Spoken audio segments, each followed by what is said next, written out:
Guys welcome to Aruna teach Kannada YouTube channel. So ಇವತ್ತಿನ ವಿಡಿಯೋದಲ್ಲಿ second year BA ವಿದ್ಯಾರ್ಥಿಗಳು optional Kannada ಯಾರೆಲ್ಲ ತೊಗೊಂಡಿದ್ದೀರೋ ಸೊ ಅವರಿಗೆ ಯೂಸ್ಫುಲ್ ಆಗುವಂಥ ವಿಡಿಯೋ ಅಂತ ಹೇಳ್ಬೋದು. ಹಾಗೆ ಬ್ಲಾಕ್ 3ನಲ್ಲಿ ಬರುವಂತಹ KS ನರಸಿಂಹಸ್ವಾಮಿ ಅವರ ಆಯ್ದ ಕವನಗಳಲ್ಲಿ ನಾನು ಇವತ್ತು 17ನೆಯ ತೆರೆದ ಬಾಗಿಲು ಇದರ ವಿಶ್ಲೇಷಣೆಯನ್ನು ನಿಮಗೆ ಈ ವಿಡಿಯೋದಲ್ಲಿ ತಿಳಿಸ್ಕೊಡ್ತೀನಿ. ಸೊ ವಿಡಿಯೋ ಎಂಡ್ವರೆಗೂ ಸ್ಕಿಪ್ ಮಾಡಿದೆ ನೋಡಿ ಅಂತ ಹೇಳ್ತಾ ಲೆಟ್ಸ್ ಸ್ಟಾರ್ಟ್ ದ ವಿಡಿಯೋ.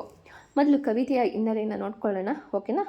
ತೆರೆದ ಬಾಗಿಲು, ಭೂತ ಕನ್ನಡಿ ಮತ್ತು ರೈಲ್ವೆ ನಿಲ್ದಾಣದಲ್ಲಿ ಈ 3 ಕವಿತೆಗಳನ್ನು ತೆರೆದ ಬಾಗಿಲು 1976 ಕವನ ಸಂಕಲನದಿಂದ ಆರಿಸಿಕೊಳ್ಳಲಾಗಿದೆ. ತೆರೆದ ಬಾಗಿಲು ಕವಿತಾ ಸಂಕಲನ KS ನರಸಿಂಹಸ್ವಾಮಿಯವರ ಕಥೆ ಜೀವನದ ಮಹತ್ವದ ಕವನ ಸಂಕಲನವೆಂದು ಪರಿಗಣಿಸಲಾಗಿದೆ. ಸುಮಾರು 16 ವರ್ಷಗಳ ಕವಿ ಚಿಂತಿಸಿ ಧ್ಯಾನಿಸಿ ರಚಿಸಿದ ಕವಿತೆಗಳು ಇವಾಗಿರುವುದರಿಂದ ಪ್ರತಿ ಕವಿತೆಯು ಚಿಂತನೆಯ ಅನುಭವದ ಬಿಗಿಯಿಂದ ಕೂಡಿದವಾಗಿವೆ. ಶೀಲಲತೆ 1958 ಮತ್ತು ಮನೆಯಿಂದ ಮನೆಗೆ 1960 ಕವಿತೆಗಳಲ್ಲಿ ಅಂದು ಪ್ರಚಲಿತವಾಗಿದ್ದ ನವ್ಯ ಕಾವ್ಯ ಚಳುವಳಿಯ ಪ್ರಭಾವದಿಂದ ತನ್ನ ಕಾವ್ಯ ಮಾರ್ಗವನ್ನು ಓದೋದಕ್ಕಿಂತ ಭಿನ್ನವಾಗಿ ಸಾಂಕೇತಿಕ ಭಾಷೆ ಬಿಗಿಯಾದ ಕವನದ ಬಂಧದಲ್ಲಿ ರಚಿಸಿದ್ದ ಕವಿ ತನ್ನ ಕವಿತೆಯ ಭಾಷೆಗೆ ತಾವೇ ಬೇಸರಪಟ್ಟು ಈ ಸಂಕಲನಗಳ ಭಾಷೆ ಸಾಂಕೇತಿಕತೆ ಅತಿಯಾಯಿತೆಂದು ಭಾವಿಸಿ ಕವಿತೆಗಳ ರಚನೆಯನ್ನೇ ಕೈಬಿಡ್ತಾರೆ. ಕವಿಗೆ ವೇದಿಕೆಯ ಮೇಲೆ ನಿಂತು ಉಪದೇಶ ಕೊಡುವ, ಕಡಿವಾಣ ಹಾಕುವ ವಿಮರ್ಶಕರನ್ನು ಗೇಲಿ ಮಾಡ್ತಾರೆ. ಜೊತೆಗೆ ನವ್ಯ ಕಾವ್ಯದ ತಾತ್ವಿಕತೆಯನ್ನು ಅನುಮಾನದಿಂದ ಕಂಡು ತಮ್ಮ ಕವನಗಳು ಮಾರ್ಗವನ್ನು ನಿರ್ದೇಶಿಸಿಕೊಂಡು ಬರೆದ ಸಂಕಲನ ತೆರೆದ ಬಾಗಿಲು ಆಗಿದೆ. ಬದುಕಿನ ಸಾರ್ಥಕ ಗಳಿಕೆಯನ್ನು ಕುರಿತು ಧ್ಯಾನಿಸಿ ಕವಿ ನೀಡಿದ ಅಭಿವ್ಯಕ್ತಿ ಇಲ್ಲಿಯೂ ಕವಿತೆಗಳಾಗಿದ್ದು, ನವೋದಯ ಮಾರ್ಗದಷ್ಟೇ ಶಕ್ತಿಶಾಲಿಯಾದ ಕವಿತೆಗಳನ್ನು ಕವಿ ನವ್ಯ ಮಾರ್ಗದಲ್ಲೂ ಬರೆಯಬಲ್ಲರು ಎಂದು ವಿಮರ್ಶಕರು ಮೆಚ್ಚುವಂತೆ ಕವಿ ಈ ಸಂಕಲನದ ಸಮೃದ್ಧಿಗಳನ್ನು ರಚಿಸಿದ್ದಾರೆ. ಆ ಶಕ್ತಿ ಸಾಮರ್ಥ್ಯವನ್ನು ಕವಿತೆಗಳನ್ನು ಅಭ್ಯಾಸ ಮಾಡುವುದರೊಂದಿಗೆ ಮುಂದೆ ಅರಿತುಕೊಳ್ಳಬಹುದಾಗಿದೆ. ವಿಭಿನ್ನ ಆಶಯಗಳು, ವಿಭಿನ್ನ ವಸ್ತುಗಳನ್ನು ಒಳಗೊಂಡಿರುವ ತೆರೆದ ಬಾಗಿಲು, ಭೂತ ಕನ್ನಡಿ ಮತ್ತು ರೈಲ್ವೆ ನಿಲ್ದಾಣದಲ್ಲಿ ಕವಿತೆಗಳನ್ನು ಮುಂದೆ ನಾವು ಅಭ್ಯಾಸ ಮಾಡ್ತೇವೆ. ಕವಿತೆಯ ವಿಶ್ಲೇಷಣೆಯನ್ನು ನೋಡೋಣ. ತೆರೆದ ಬಾಗಿಲು ಕವನ ಸಂಕಲನದ ಶೀರ್ಷಿಕ ಕವನವಾದ ತೆರೆದ ಬಾಗಿಲು ಉದ್ದಕ್ಕೂ ಸಾಂಕೇತಿಕ ಭಾಷೆಯಲ್ಲಿ 2 ವಿಭಿನ್ನ ಪಾತಾಳಿಯ ಮೇಲೆ ದ್ವಂದ್ವಾಂತವನ್ನು ಉಕ್ಕಿಸುತ್ತಾ ಸಾಗುವ ಕವಿತೆಯಾಗಿದೆ. ಕವಿತೆಯ ಶೀರ್ಷಿಕೆಯಾದ ತೆರೆದ ಬಾಗಿಲು ಹೆಸರು ಕೂಡ ದ್ವಂದ್ವಾಂತವನ್ನು ನೀಡುವಂತಾಗಿದೆ. ಮನೆಯ ಬಾಗಿಲುಗಳೆರಡು ತೆರೆದ ಸ್ಥಿತಿ, ಮನೆಯೊಡೆಯನ ಸ್ಥಿತಿಯನ್ನು ಅಂದರೆ ಅವನ ಮಾನಸಿಕ ಸ್ಥಿತಿಯನ್ನು ಧ್ವನಿತಾರ್ಥದಲ್ಲಿ ಸೂಚಿಸುವಂತಾಗಿದೆ. ತೆರೆದ ಬಾಗಿಲಿನ ಮೂಲಕ ಯಾವುದೇ ಅಡೆತಡೆಗಳಿಲ್ಲದೆ, ಅಡ್ಡಿ ಆತಂಕಗಳಿಲ್ಲದೆ ಏನು ಬೇಕಾದರೂ ಹೇಗೆ ಬೇಕಾದರೂ ಮನೆಯೊಳಗೆ ಬರಬಹುದು. ಹಾಗೆಯೇ ಈ ಕವನದ ನಾಯಕನ ಪರಿಸ್ಥಿತಿ ಕೂಡ ತೆರೆದ ಬಾಗಿಲಿನ ಮನೆಯಂತಾಗಿದೆ. ಹೊರಗಿನ ಯಾವ ಉಪಟಳವನ್ನು ಅವನು ತಡೆಯುವ ಪರಿಸ್ಥಿತಿಯಲ್ಲಿ ಇಲ್ಲ. ಮನೆಯ ಒಡತಿಯು ಮನೆಯಲ್ಲಿ ಇಲ್ಲದೆ ಅವನ ಮನಸ್ಸಿಗೂ ಒಂದು ತಂಗುದಾಣವಿಲ್ಲದೆ ತೆರೆದ ಬಾಗಿಲಿನಂತೆ ಅವನ ಮನಸ್ಸು ಹಾಗೆ ದುಗುಡ ಆತಂಕಗಳನ್ನು ನಿರ್ಮಿಸಿದೆ. ಕವಿತೆ ಹೆಂಡತಿ ಮನೆಯಲ್ಲಿ ಇಲ್ಲದೆ ದುಗುಡ ಆತಂಕಗಳಿಂದ ಬಸವಳೆದಿದ್ದ ಕವಿತೆ ನಾಯಕನ ಮನೆಗೆ ಹೆಂಡತಿಯೂರಿನಿಂದ ಬರುವ ನೆಂಟನೊಬ್ಬನನ್ನು ಬರೆಮಾಡಿಕೊಳ್ಳುವ ಮೂಲಕ ಪ್ರಾರಂಭವಾಗುತ್ತದೆ. ವಾಸ್ತವವಾಗಿ ಕವಿತೆಯ ನಾಯಕನೇ ಹೆಂಡತಿಯೂರಿಗೆ ಸುಬ್ಬು ಎಂಬ ದೂತನನ್ನು ಹೆಂಡತಿ ಕರೆತರಲು ಹೊಟ್ಟಿರ್ತಾನೆ. ಆದರೆ ಸಂಬಂಧಿತನಿಗೆ ಅವನು ಸಿಗದೆ ನೇರವಾಗಿ ಸಂದೇಶ ಹೊತ್ತು ಬಂದಿರ್ತಾನೆ. ಸಂಜೆಯೂ ಆಯಿತು ನೀನು ಬಂದೆ, ಬಸ್ಸು ಸಿಕ್ಕಿತು ನಿನಗೆ ಸಂತೆಯ ದಿನ, ಇಷ್ಟು ಕತ್ತಲೆ ಮಾಡಿಕೊಂಡು ಬರುವುದೇ ಹೇಳು ನಿನ್ನ ಮಗುವಿಗೆ ಎಂದು ನಾಮಕರಣ.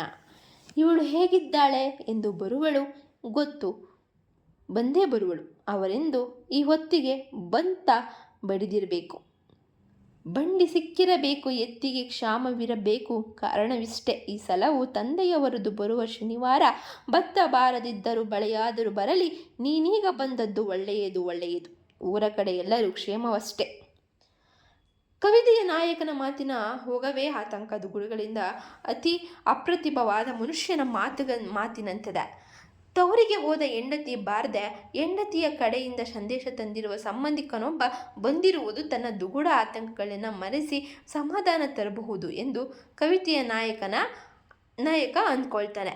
ಯಾಕಂದರೆ ಸಂಬಂಧಿಕನಿಗೆ ಏನೂ ನೀಡಲೆಂದು ಹೋದರೂ ಮನೆಯಲ್ಲಿ ಎಲ್ಲವೂ ಕೊಳೆಯೇ, ಜೊತೆಗೆ ಕವಿತೆಯ ನಾಯಕನ ಮನಸ್ಥಿತಿಯು ಕೊಳೆಯೇ ಆಗಿದೆ ಎಂಬುದು ಮುಂದಿನ ಇಲ್ಲಿರುವುದು ಕೊಳೆಯೇ, ಬರುವುದು ಕೊಳೆಯೇ ಎಂಬ ವ್ಯಾಖ್ಯೆ ಸೂಚಿಸುತ್ತದೆ. ತೆರೆದ ಬಾಗಿಲಿನ ಮೂಲಕ ಮನೆಗೆ ಬಂದ ಸಂಬಂಧಿಕನಿಗೆ ಮನೆಯೊಡನ ಮಾತೆ ಕಿವಿಗೆ ಬೀಳ್ತಿಲ್ಲ. ಏಕೆಂದರೆ ಯಾರಾದರೂ ಆತಂಕ ದುಗುಡದಿಂದ ಬಡಬಡಿಸಿ ಮಾತನಾಡಿದರೆ ಕೇಳುವವರು ಇವರೇಕೆ ಇಷ್ಟು ಆತಂಕದಲ್ಲಿದ್ದಾರೆ ಎಂದು ಯೋಚಿಸುತ್ತಾ ಮಾತನ್ನು ಕೇಳಿಸಿಕೊಳ್ಳುವುದಿಲ್ಲ.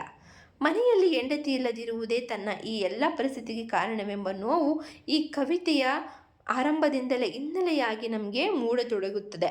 ಕೈ ಹಿಡಿದ ಹೆಂಡತಿ ನಾಯಕನ ನಿಜವಾದ ಅರ್ಧಾಂಗಿ ಇಲ್ಲದೆ ತೆರೆದ ಬಾಗಿಲು ನಾನು ಸರ್ವ ಋತು ಬಂದರು ಎಂಬಂತಾಗಿದೆ ಅವನ ಪರಿಸ್ಥಿತಿ. ಸರ್ವ ಋತು ಬಂದರು ಎಂದರೆ ಎಲ್ಲ ಋತುಗಳಲ್ಲಿಯೂ ಹಡಗು ಬಂದು ನಿಲ್ಲುವ ಸ್ಥಳ.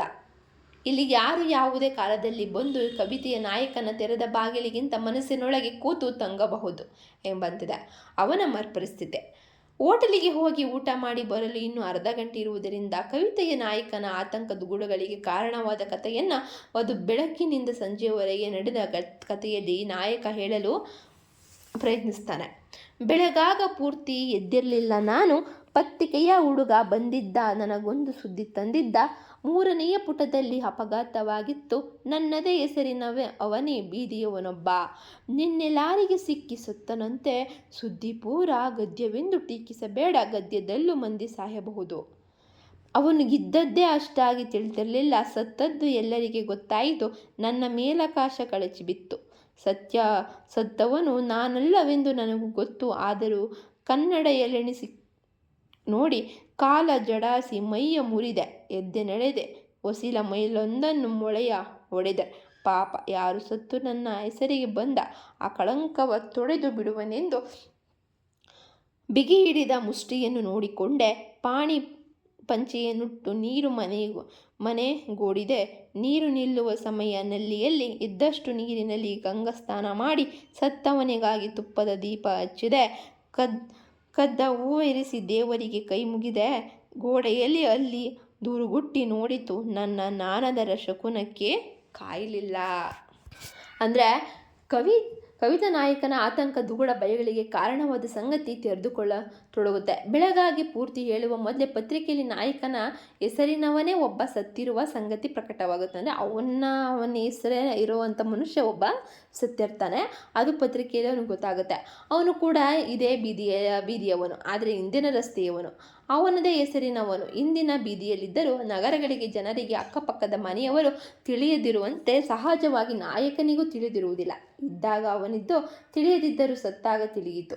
ಈ ಮರಣದ ವಾರ್ತೆ ತನ್ನ ಮನೆಯ ಮನದ ತೆರೆದ ಬಾಗಿಲಿನ ಮೂಲಕ ಬಂದು ನನಗೆ ಆಘಾತ ಮಾಡುವಂತೆ ಎದ್ದು ಕವಿತೆಯ ನಾಯಕ ಪೂರ್ತಿ ಗಲಿಬಿಲಿ ಆಗ್ತಾನೆ. ನಗರದ ವಾತಾವರಣದಲ್ಲಿ ಸ್ನಾನ ಪಾನ ದೇವರ ವಂದನೆ ಯಾವುದೂ ಫಲದಾಯಕವಾಗಿರಲಿಲ್ಲ.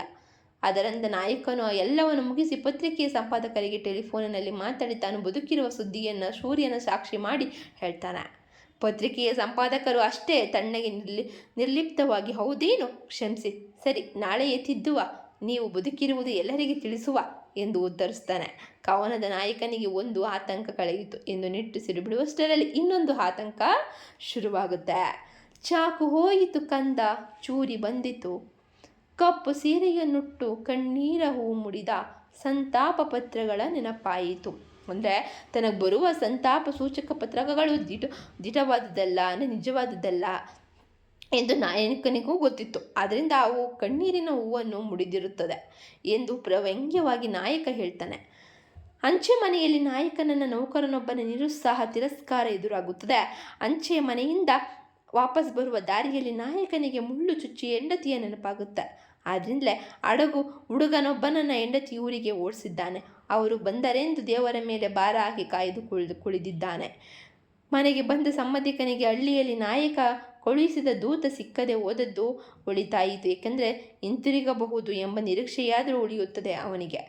ಮೇಲಿನ 2 ಆತಂಕಗಳನ್ನು ದಾಟಿ ಮನೆಗೆ ಬಂದ ನಾಯಕನ ತೆರೆದ ಬಾಗಿಲಿನ ಮನೆಯ ಮೂಲಕ 3 ಅತಿಥಿಗಳು ಬರ್ತಾರೆ. ಈಗ ಎಲ್ಲಿಗೆ ಬಂತು? ಮಧ್ಯಾಹ್ನ ಮನೆಗೆ ಬಂದಾಗಲೇ ಉರಿ ಬಿಸಿಲು, ತಲೆ ಕೆಟ್ಟರೂ ನನಗೆ ತಲೆ ಇತ್ತು, ತಲೆನೋವು, ಹಸಿವು ಹೊಟ್ಟೆಯ ತುಂಬ. ಆಗ ನೆರೆಮನೆಯಿಂದ ಘಮಘಮ, ಹಿಗ್ಗಿನೊಗ್ಗರಣೆ, ಗಾಳಿಯ ಕರುಣೆ. ಹೋಟೆಲಿನ ಅನ್ನಕ್ಕೆ ವೇಳೆಯೂ ಮೀರಿತ್ತು. ಯಾರು ಬಂದರೂ ಗೊತ್ತೇ? 3 ಬೆಂಕಿಗಳಂತೆ, 3 ಕಾಲಗಳಂತೆ, 3 ತಲೆಮಾರುಗಳ ಸುಕೃತ ಮೈವತ್ತಂತೆ ಮುಡಿಯುಟ್ಟ ಹಸಿದ 3. ತೆರೆದ ಬಾಗಿಲು ನೋಡು, ನೇರ ಬಂದರು ಒಳಗೆ. ಕೆಲಸದವಳಿಗೆ ಇಂದು ವಾರದ ರಜಾ. ಸರಿಯೇ, ಇಲ್ಲಿ ಬಾಗಿಲು ಮುಂದೆ ರಂಗೋಲಿ ಇರಲಿಲ್ಲ. ತಪ್ಪು ಕಲ್ಪನೆಯಿಂದ ಇತ್ತ ಬಂದರೇನು? ಮನೆಯಲ್ಲಿ ಹೆಂಡತಿ ಇಲ್ಲದ ಹೊಟ್ಟೆ ಹಸಿದ ವೇಳೆಗೆ ಆ ಹಸಿವನ್ನು ಉಲ್ಬಣಿಸುವಂತೆ ಮುಡಿಯುಟ್ಟ ಹಸಿದ ಮೂವರು ಮೂರು ಬೆಂಕಿಗಳಂತೆ ಮೂರು ಕಾಲಗಳಂತೆ ನಾಯಕನ ಮನೆಗೆ ಬರ್ತಾರೆ. ಯಾಕಂದರೆ ಪಟ್ಟಣದ ಬೀದಿಗಳು ಆಗಾಗ ರೂಪಾಂತರವಾಗುತ್ತಿರುತ್ತವೆ. ಅವುಗಳನ್ನು ಚೆಂದ ಮಾಡುವ ಬರದಲ್ಲಿ ಅದನ್ನು ಗುರುತಿಸಲಾಗದಂತೆ ಬದಲಾಯಿಸುತ್ತಿರುತ್ತಾರೆ. ಆದ್ದರಿಂದ ಈ ಮೂವರು ಅತಿಥಿಗಳು ದಿಕ್ಕು ತಪ್ಪಿ ನಾಯಕನ ತೆರೆದ ಬಾಗಿಲಿನ ಮೂಲಕ ಮನೆಯ ಒಳಗೆ ಬಂದಿರ್ತಾರೆ. ಬಂದವರಿಗೂ ತಾವು ಬಂದ ಸ್ಥಳ ತಪ್ಪಾಗಿರಬಹುದೇ ಎಂಬ ಅನುಮಾನ ಶುರುವಾಗಿರುತ್ತದೆ. ಹೊರಡಲು ಸಿದ್ಧರಾದವರನ್ನು ತಡೆದು ಉಭಯ ಕುಶಲೋಪರಿಯಂತಹುದು. ಅದ ಬಳಿಕ ಇಂದಿನ ಬೀದಿಯ ಮೃತದವನ ಮನೆಯ ನಂಬರು ಒಂದೇ ಆಗಿರುತ್ತೆ. ಆದ್ದರಿಂದ ದಾರಿ ತಪ್ಪಿದೆ ಎಂದು ತಿಳಿಸಿ ನಾಯಕನನ್ನು ಅರಸಿ ಬಂದಂತೆಯೇ ಮೂರು ಬೆಂಕಿಗಳಂತೆ ಮೂರು ಕಾಲಗಳಂತೆ ಹಿಂದಿರುತ್ತಾರೆ. ಕವಿತೆ ನಾಯಕ ಮೃತ್ಯುವನ್ನು ಎದುರಿಸಿ ಬಂದ ಸಮಾಧಾನದಲ್ಲಿ ಅವರು ಹಿಂತಿರುಗಿದುವನ್ನು ಹೀಗೆ ತಿಳಿಸ್ತಾರೆ. ಕವಿತೆ ನಾಯಕ ಮೃತ್ಯುವನ್ನು ಎದುರಿಸಿ ಬಂದ ಸಮಾಧಾನದಲ್ಲಿ ಅವರು ಹಿಂತಿರುಗಿದುದನ್ನು ಹೇಗೆ ತಿಳಿಸ್ತಾನೆ. 50 ಕಳೆದರೂ 50 ಉಳಿದಿತ್ತು, ನನ್ನ ಸಂದರ್ಭಕ್ಕೆ ಅಷ್ಟು ಸಾಕೆಂದಿದ್ದೆ. ಶಾಂತವಾಯಿತು ಕಡಲು, ಶಾಂತವಾಯಿತು ಗಗನ, ಶಾಂತವಾಯಿತು ನಾನು ನಿಂತ ಭೂಮಿ. ತೆರೆದ ಬಾಗಿಲಿನವರು ದಾಟಿ ಹೋದುದರ ಕಂಡೆ, ನೆಲದ ಮೇಲೆಲ್ಲೆಲ್ಲೂ ಮಂತ್ರಾಕ್ಷತೆ. ಶಾಂತಿಂ ಶಾಂತಿಂ ಶಾಂತಿಂ ಅಂದರೆ ಬೀಸುವ ದಣ್ಣೆ ತಪ್ಪಿದರೆ ಸಾವಿರಾರು ಆಯಸ್ಸು ಎಂಬ ಗಾದೆ ಮಾತಂತೆ ನಾಯಕನು ಅಂತಿಮವಾಗಿ ತನಗೆ 50 ವರ್ಷ ಆಯಸ್ಸಿರುವುದನ್ನು ನೆನೆದು ಸಮಾಧಾನ ತಾಳ್ತಾರೆ. ಈ ಸಮಾಧಾನ ಮೂಡುವಂತೆ ಸುತ್ತಮುತ್ತಲ ಎಲ್ಲ ಪರಿಸರವು ಅವನು ನಿಂತ ಭೂಮಿಯು ಸಮಾಧಾನದ ಸ್ಥಿತಿಗೆ ಬಂದಂತಾಗುತ್ತದೆ. ಅವನಿಗೆ ಮೃತ್ಯು ರೂಪದಲ್ಲಿ ಕಂಡು ಬಂದ ಮೂವರು ಅಪರಿಚಿತರು ನಾಯಕನನ್ನು ಅರಸಿ ಹೋದಂತೆ ಭಾಸವಾಗಿ ಅವನ ಮನಸ್ಸು ಮತ್ತು ಶಾಂತ ಸ್ಥಿತಿಯಲ್ಲಿ ಏನೋ ಒಂದು ಮನಸ್ಸಿಗೆ ನೆಮ್ಮದಿಯಾಗಿ ಅವನೇ ಶಾಂತನಾಗುತ್ತಾನೆ. So I hope you guys ಈ ವಿಡಿಯೋ ನಿಮಗೆ ಇಷ್ಟ ಆಗಿದೆ ಅಂತ. ಸೊ ಇಷ್ಟ ಆದರೆ ಲೈಕ್ ಮಾಡಿ, ಇಲ್ಲಾಂದರೆ ಡಿಸ್ಲೈಕ್ ಮಾಡಿ ಅಂತ ಹೇಳ್ತಾ, ಇನ್ನು ಹೆಚ್ಚಿನ ವೀಡಿಯೋಸ್ ಬೇಕು ಅಂತಂದರೆ ಸಬ್ಸ್ಕ್ರೈಬ್ ಮಾಡಿ, ಹಾಗೆ ಪಕ್ಕದಲ್ಲಿರೋ ಬೆಲ್ ಐಕಾನ್ನ ಕ್ಲಿಕ್ ಮಾಡಿ ಅಂತ ಹೇಳ್ತಾ ಇವತ್ತಿಗೆ ಈ ವಿಡಿಯೋ ಇಲ್ಲಿಗೆ ಎಂಡ್ ಆಗುತ್ತೆ. ಸೊ ಮುಂದಿನ ವಿಡಿಯೋದಲ್ಲಿ ನಿಮಗೆ ಭೂತ ಕನ್ನಡಿಯ ಬಗ್ಗೆ ತಿಳಿಸ್ಕೊಡ್ತಾನೆ. ಸೊ ಅಲ್ಲಿವರೆಗೂ ವೇಟ್ ಮಾಡ್ತಾರೆ ಅಂತ ಹೇಳ್ತಾ see you, bye, take care.